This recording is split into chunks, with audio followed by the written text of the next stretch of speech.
अगर आप जानना चाहते हैं कि सीडीएस एग्ज़ाम में कितने पेपर आपको देने होते हैं यानी कितने एग्ज़ाम आपको देने होते हैं, तो आज के इस वीडियो को लास्ट तक ज़रूर देखिए।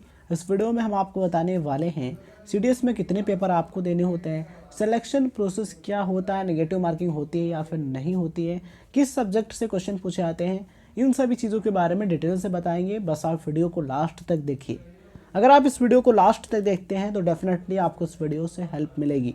तो अगर आप ऐसे इंपॉर्टेंट इन्फॉर्मेशन वाले वीडियोस देखना चाहते हैं तो सब्सक्राइब कीजिए हमारे चैनल राइट इन्फो क्लब को, जहां पर आपको मिलती है राइट इन्फॉर्मेशन। ठीक है, ऐसा ही राइट इन्फॉर्मेशन वीडियोस देखने के लिए सब्सक्राइब कीजिए राइट इन्फो क्लब को और ऑल नोटिफिकेशन पर क्लिक कीजिए, जिससे आपको आने वाले वीडियोज़ के नोटिफिकेशन मिलते रहें और आप सभी वीडियोज़ को देख पाएँ, ज़्यादा से ज़्यादा इन्फॉर्मेशन कलेक्ट कर पाएँ।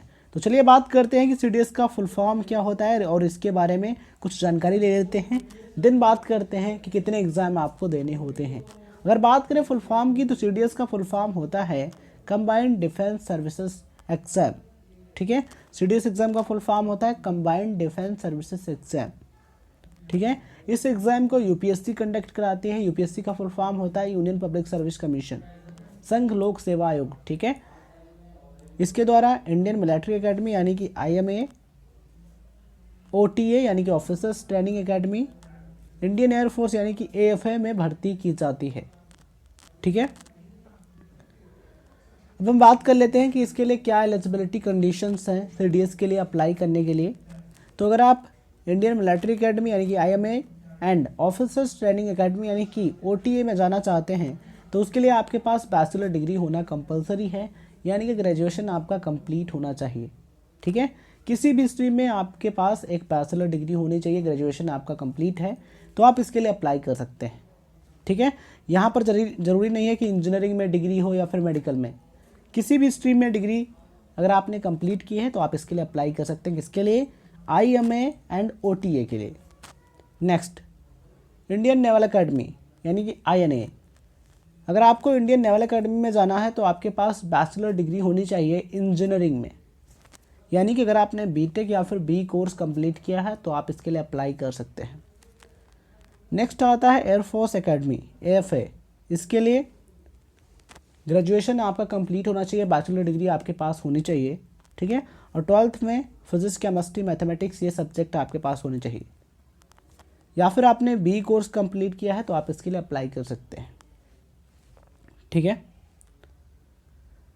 अब हम बात कर लेते हैं एज लिमिट की, क्योंकि एज लिमिट भी वेरी इंपॉर्टेंट है। देन बात करते हैं सिलेक्शन प्रोसेस की। एज लिमिट अगर बात करें इंडियन नेवल एकेडमी की तो इसके लिए जो एज लिमिट है वो है 19 years to 22 years. Air force academy के लिए एज लिमिट जो है वो है 19 ईयर्स टू 23 ईयर्स। अगर हम बात करें इंडियन मिलिट्री एकेडमी की तो इसके लिए जो एज लिमिट है वो है 19 ईयर्स टू 24 ईयर्स। अगर बात करें ओटीए यानी कि officers training academy SSC women non technical course के लिए तो इसके लिए जो एज लिमिट है वो है 19 years to 25 years. Officers training academy SSC course for men, इसके लिए जो एज लिमिट है वो है 19 ईयर्स टू 25 ईयर्स। ठीक है, तो ये तो रही एज लिमिट। अब हम बात करते हैं कि सिलेक्शन प्रोसेस क्या होता है सीडीएस एग्ज़ाम में।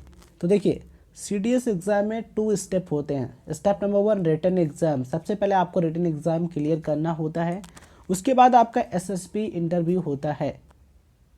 ठीक है, सर्विस सिलेक्शन बोर्ड इंटरव्यू आपका होता है, एसएसबी इंटरव्यू होता है। इसे क्लियर करने के बाद आपका मेडिकल टेस्ट होगा, देन आपका सिलेक्शन हो जाएगा। ठीक है, तो ये होता है सिलेक्शन प्रोसेस। अब हम बात करते हैं एग्ज़ाम पैटर्न की, यानी कि कितने पेपर आपको देने होते हैं किस एकेडमी में जाने के लिए। सबसे पहले हम बात करेंगे आईएमए यानी कि Indian military academy, Indian naval academy, air force academy. इनके लिए एग्ज़ाम पैटर्न की, यानी कि अगर आपको इनमें से किसी भी एकेडमी में जाना है तो उसके लिए क्या एग्ज़ाम पैटर्न है, कितने पेपर आपको देने होंगे।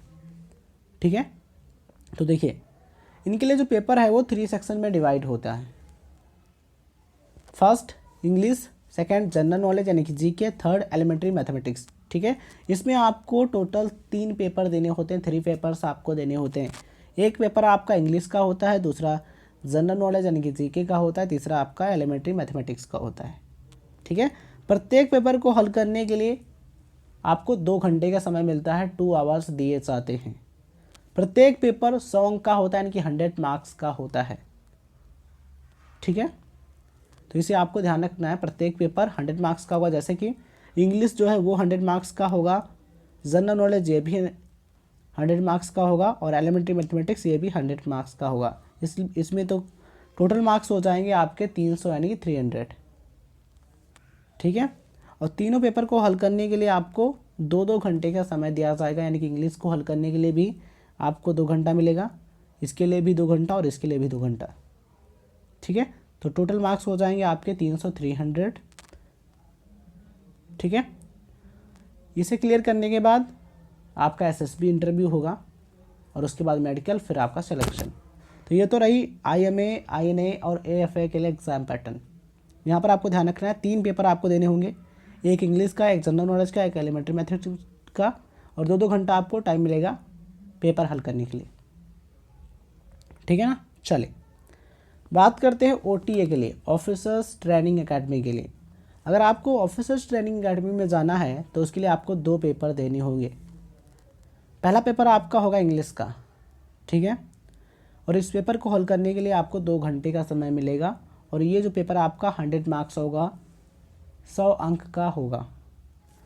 नेक्स्ट जनरल नॉलेज यानी कि जीके का जो ये पेपर है ये भी 100 मार्क्स का होगा, और इसके लिए आपको 2 घंटे का समय मिलेगा, 2 आवर्स दिए जाएंगे पेपर सॉल्व करने के लिए। तो OTA में जो मैक्सिमम मार्क्स हैं वो हैं 200, ठीक है। इसमें आपको 2 पेपर देने हैं और उसमें 3 पेपर देने होते हैं, ठीक है। अगर आप OTA में जाना चाहते हैं तो ये पेपर आपको देने होंगे, अगर आप इनमें से किसी भी एकेडमी में जाना चाहते हैं तो उसके लिए 3 पेपर देने होंगे, ठीक है। तो ये होता है एग्ज़ाम पैटर्न। अगर हम बात करें नेगेटिव मार्किंग की, तो इन सभी में नेगेटिव मार्किंग होती है, ठीक है। इसमें मल्टीपल चॉइस क्वेश्चंस आपको देखने मिलते हैं, यानी कई सारे ऑप्शंस आपको मिलते हैं, और उसमें से सही ऑप्शन को आपको चूज करना होता है, ठीक है। नेगेटिव मार्किंग होती है, तो नेगेटिव मार्किंग को ध्यान में रखते हुए पेपर को सॉल्व करना है, क्वेश्चन पेपर को सॉल्व करना है। आई होप ये इन्फॉर्मेशन आप सभी के लिए बहुत ही ज़्यादा हेल्पफुल रहेगी। अगर आपको ये वीडियो इन्फॉर्मेशन अच्छी लगी हो तो इस वीडियो को लाइक और शेयर करने की जिम्मेदारी आपकी है। अगर आप ऐसे इंपॉर्टेंट वीडियोस देखना चाहते हैं एग्जामिनेशन से रिलेटेड, क्राइटेरिया से रिलेटेड, इन सभी चीज़ों के बारे में, तो सब्सक्राइब कीजिए हमारे चैनल राइट इन्फो क्लब को, जहाँ पर आपको मिलती है राइट इन्फॉर्मेशन। इस वीडियो को देखने के लिए आप सभी का बहुत बहुत धन्यवाद। मेहनत कीजिए, आपको आपकी मंजिल ज़रूर मिलेगी। Keep it up, keep learning, keep growing.